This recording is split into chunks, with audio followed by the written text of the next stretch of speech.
సుధాకర్ రెడ్డి గారు నమస్తే సార్. నమస్తే అండి శ్రీకాంత్ గారు. సుధాకర్ రెడ్డి గారు, మీ తిరుపతిలో వెంకటేశ్వర స్వామి ఎంత ఫేమస్, మీ తిరుపతి స్మగ్లింగ్ ఎర్రచందనం కూడా అంతే ఫేమస్. ఎందుకంటే నిన్న మీరు పిఠాపురంలో పవన్ కళ్యాణ్ గారు చెప్తా ఉన్నారు, మీరు విన్నారో లేదో, ఎక్కడో నేపాల్ బోర్డర్‌లో ఎర్రచందనంతో కొన్ని లారీలు దొరికితే దాన్ని తీగ లాగితే ఆ తీగల్లా చివరికి వచ్చేసి మీ తిరుపతిలో ఆగిందండి సార్. మీ చిత్తూరు జిల్లాలో. చిత్తూరు జిల్లాలో ఆ దొంగ ఎవరు? చిత్తూరు జిల్లాలో మీ పుష్ప ఎవరు? ఆ పుష్పారెడ్డి ఎవరు అని చెప్పి అందరూ అడుగుతా ఉన్నారు. ఎవరై ఉంటారు సార్? ఎర్ర చందనాన్ని అంత మెలేసి పట్టుకుంటున్నా ఆ పుష్పారెడ్డి ఎవరు? అది వాళ్ళ పుష్ప సినిమా తీసిన వాళ్ళు అడగాలండి మనం. ఆ పుష్ప సినిమాల్లో చాలా అంటే అప్పట్లో వివాదం కూడా వచ్చింది. పుష్ప సినిమాల్లో ఎర్ర చందనం స్మగ్లర్లు అందరి పేర్లు రెడ్డి రెడ్డి ఉంది. హ్మ్. అంటే మీరన్న శేషాచలం కొండలండి, తిరుమల కొండలు 7 కొండలు అంటాం. అవును. 7 కొండల చుట్టూ 7 నియోజకవర్గాలు ఉన్నాయి. 7 నియోజకవర్గాల్లో 7 మంది రెడ్లు ఎమ్మెల్యేలుగా ఉండేవాళ్ళు. వాళ్ళందరూ కూడా పుష్పారెడ్లే, అంటే ఎర్రచందనం స్మగ్లర్లే. దాంట్లో ప్రధానంగా ఇప్పుడు పవన్ కళ్యాణ్ గారి దగ్గర వచ్చిన ఫైల్లో నేపాల్లో పెద్ద ఎత్తున ఎర్రచందనం దొరికింది. అక్కడ నేపాల్ పోలీసుల బార్డర్ లో పట్టుకున్నారు. పట్టుకుని అది తీగలు లాగితే డొంక గదిలి తిరుపతికి వచ్చి ఆగింది. అధికారులు ఆ ఫైల్ తీసుకెళ్లి పవన్ కళ్యాణ్ గారికి ఇచ్చారు. పవన్ కళ్యాణ్ దాని మీద చూస్తే ఎవరంటే ఇంకెవరు సార్, ఆయన అన్నారంటే. ఎవరు ఆయన అంటే మీకు తెలియదు ఏమంటే పెద్దిరెడ్డి రామచంద్రారెడ్డి వాళ్ళ అబ్బాయి మిథున్ రెడ్డి అని అన్నారంట. కాబట్టి పవన్ కళ్యాణ్ గారు చాలా సీరియస్ గా పెద్దిరెడ్డి రామచంద్రారెడ్డి వాళ్ళ అబ్బాయి మిథున్ రెడ్డి జాతకాలు నా దగ్గర ఉన్నాయి, ఎర్రచందనం స్మగ్లర్లు వాళ్ళు, ఆ ఫైల్ నా దగ్గర ఉంది, ఈ 5 ఏళ్లలో ఎప్పుడో ఒకప్పుడు వాళ్ళంతా పట్టుకుంటాను అని అన్నారు. అయితే దానికి మిథున్ రెడ్డి గారు ఒక ట్విట్టర్ లో పోస్ట్ పెట్టారండి. అంటే ఇప్పుడు ఎక్స్ అంటాం కదా, మీరు ఉత్త ఆరోపణలే చేస్తారా, ఆధారాలు చూపుతారని. ఈ ఆధారాలు చూపుతారు, చేస్తారు. నేను వాళ్ళకి అడుగుతానండి, మిథున్ రెడ్డి గారిని లేదా పెద్దిరెడ్డి రామచంద్ర గారిని ఒక మాట అడుగుతా.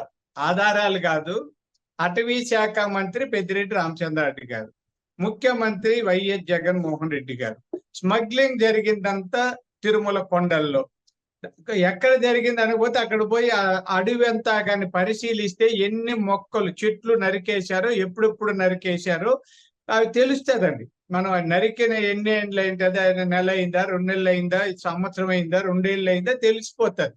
ఇన్ని వేల చెట్లు, వేల టన్నులు ఎలా మాయమయ్యాయి అనేది పెద్దిరెడ్డి రామచంద్రరావు గారు చెప్పాల. సాక్ష్యాధారాలు ఆయన మీరు రంపం కోసారని చెప్పామా, అబ్బా కొడుకు ఇద్దరు గొడ్డల్ని తీసుకెళ్లారు, రంపాలతో కోసారు, కొమ్మలు నరికారు, దుంగలు తయారు చేశారు, ఆ పొట్టు ఒలిచారు, ఆ వెళ్ళే లారీలో పెట్టారు. ఏం లేదండి, ఒక 7 రకాలుగా ప్రాసెస్ అవుతుంది.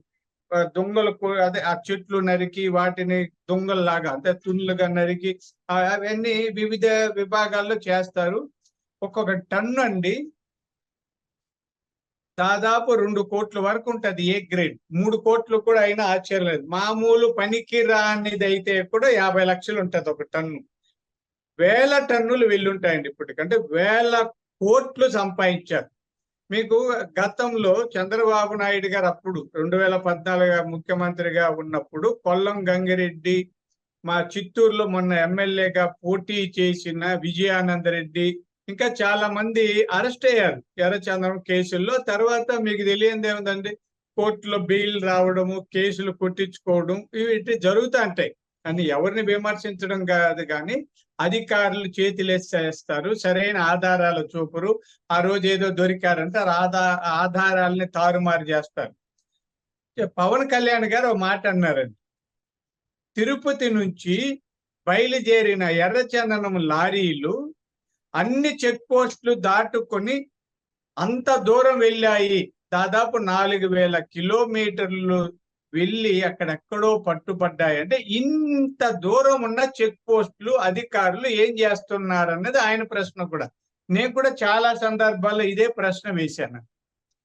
అంటే ఇక్కడ చంద్రగిరిలోనో లేదా తిరుపతిలోనో రేణిగుంటలోనో చెక్ పోస్టుల్లో మేనేజ్ చేయొచ్చు, లేదా రేణిగుంట నుంచి తమిళనాడుకు వెళ్ళేటప్పుడు లేదా మా పుత్తూరు పెనుమూరు మీదుగా వెళ్ళేటప్పుడు అక్కడ చెక్ పోస్టులు పోలీసులు మేనేజ్ చేయొచ్చు. మొత్తం స్టీమర్లు మేనేజ్ చేస్తున్నారు, విమానాలు మేనేజ్ చేస్తున్నారు, లారీలు మేనేజ్ చేస్తున్నారు. నేపాల్ దేశం వెళ్ళే వరకు, లేదా ఇట్లా సముద్ర తీరం నుంచి ఇంకొక దేశానికి పోవడం ఈజీ, చెన్నైకి వెళ్ళిపోయి, లేదా బెంగళూరుకి వెళ్ళి అక్కడి నుంచి తరలించడు. ఇంత చోట జరుగుతా అంటే మొత్తం అధికారులకు కూడా ఇందులో భాగస్వామ్యం ఉంది. అసలు నాకు ఒక ఫారెస్ట్ ఆఫీసర్ ఒకసారి అండి, ఒక 6 నెలల క్రితం సరదాగా అన్నారు, రెడ్డి గారు మీరు సరిగా చెప్పడం లేదు, టీవీల్లో ఎర్రచందనం స్మగ్లింగ్ అంటున్నారు, స్మగ్లింగ్ ఎక్కడ జరుగుతుంది అన్నారు. ఏం సార్ మీరు చెప్పేది? రోజు మాది పెనుమూరు అండి, వెదురుకొప్పం, పెనుమూరు, గంగాధర్ నెల్లూరు, పుత్తూరు, కార్వేట్ నగరం, ఇక్కడ రేణుగుంట, ఈ దారులన్నీ చెప్పాను. నిజమే దారులు బాగుంది, స్మగ్లింగ్ ఎక్కడ జరుగుతుంది అన్నారు. ఇదేం సార్ మీరు విచిత్రంగా మాట్లాడు? స్మగ్లింగ్ కాదు, దాన్ని డైరెక్ట్ ట్రాన్స్పోర్టేషన్ అంటాం. వైఎస్ఆర్ పార్టీలో ఆయన సరదాగా నవ్వుతూ చెప్పాడు, మీరు ఇట్లేమ్మా అది స్మగ్లింగ్ చేసేది, వాళ్ళందరూ కూడా వెళ్తాది, ఆ అధికారులు మేము ఏం చేసే ప్రశ్నే లేదు, తంతారు మమ్మల్ని కూడా, మేము కూడా ఎవరెవరి వాటాలు వాళ్ళు తీసుకుంటాం, చెట్లు నరుగుతానే ఉంటారు, వదిలేస్తాం. అప్పుడప్పుడు కొన్ని పట్టుకుంటారండి. చాలా ఆశ్చర్యం, నేను చాలా సందర్భాల్లో టీవీలో కూడా ఈ ప్రశ్న వేసిన, దొంగలు పట్టుకుంటారు, దొంగలు వదిలేస్తారు. ఇప్పుడు ఎక్కడ ఒక పోతుంటదండి కారు, వెళ్ళి పట్టుకుంటారు, వాళ్ళు పారిపోతారంట. పోలీసులు ఆ దొంగలు పట్టుకొని మళ్ళీ, అరే పనికి మాలిన పోలీసులు, ఎక్కడ ట్రైనింగ్ తీసుకున్నారా మీరు? నిక్కర్లు జారిపోతున్నాయా, ప్యాంట్లు జారిపోతున్నాయా, బెల్ట్లు లూజుగా వేసుకున్నారా, పరిగెత్తే దొంగలు పట్టలేరా? దేనికంటే వీళ్ళు పోలీసులు, వీళ్ళే వదిలేస్తారు. 7 దొంగలు 10 దొంగలు, దానికి పెద్ద పోజులు, వీడు మనగాడు ఏదో పట్టినట్టుగా పోజులు. ఎర్రచందనం దొంగలను పట్టుకున్న పోలీసులు, ఏ పోలీసులు పట్టు వదిలేసింది వీళ్ళే. పోని మీద లాజిక్ అడుగుదాం, ఆ దొంగలు పట్టుకున్నాం కదా, ఏ దొంగనైనా ఏ పోలీస్ అయినా విచారించి నీది ఎక్కడి నుంచి వచ్చావు, ఎందుకు, నీ వెనక ఎవరున్నారని ఏదో విధంగా ఆరా తీశారు, తెల్లారులేసి రిమాండ్ చెప్పేస్తారు, నేరుగా జైలుకి పంపించేస్తారు. వాళ్ళు ఏమి అడగరు, అడిగితే వాళ్ళు మళ్ళీ పెద్దారెడ్ల పేర్లు చెప్తారు కదా, ఏం అడగరు, అందరూ కలిపి దోచేశారండి, 1000 కోట్లు దోచుకున్నారు. అలాగే ఇంకా కొద్ది ఎమ్మెల్యేలు ఉన్నారండి మా జిల్లాలో, ఎర్రచందనం బాగా స్మగ్లింగ్ చేసి ఆ డబ్బులు 1000 కోట్లు దోచేసి జనాలకు వినాయక బొమ్మలు ఇచ్చిన వాళ్ళు ఉన్నారు, జనాలకి ఏదే రేడియోలు, టేప్ రికార్డులు, లేకపోతే సెల్ ఫోన్లు, ఈ వాచ్లు, కుక్కర్లు, వాషింగ్ ఏదైనా ఇచ్చారండి ఎర్రచందనం డబ్బులు. వాళ్ళందరినీ ప్రజలు చిత్తుగా ఓడించారు దొంగల్ని. ఇది ఎందుకని చెప్తున్నానంటే, ఈ దేవుడి చుట్టూ ఉన్న ఎర్రచందనాన్ని దొంగతనం చేసిన వాళ్ళు ఎవరు ఇప్పటి వరకు బాగుపడలేదండి. ఇది ఒక సెంటిమెంట్, అంటే నేను సైకాలజిస్ట్ గా సెంటిమెంట్లు చెప్పను కానీ, వెంకటేశ్వర స్వామి కన్ను పడిన వాడింత వరకు కడతేరిన వాళ్ళు లేదు. ఒక 5 ఏళ్ళు 10 ఏళ్ళ యోగం ఉంటుంది. చాలా మంది అండి ఇంజనీర్ నాకు తెలుసు, ఆ తర్వాత రిటైర్ అయిన తర్వాత గొలుసులు వేసి కట్టేసి పెట్టిన వాళ్ళు ఉన్నారు. సైకలాజికల్ డిజార్డర్స్ వచ్చి వాళ్ళు ఏం మాట్లాడి తెలియక మతి చెడిపోయిన వాళ్ళు కూడా ఉన్నారు.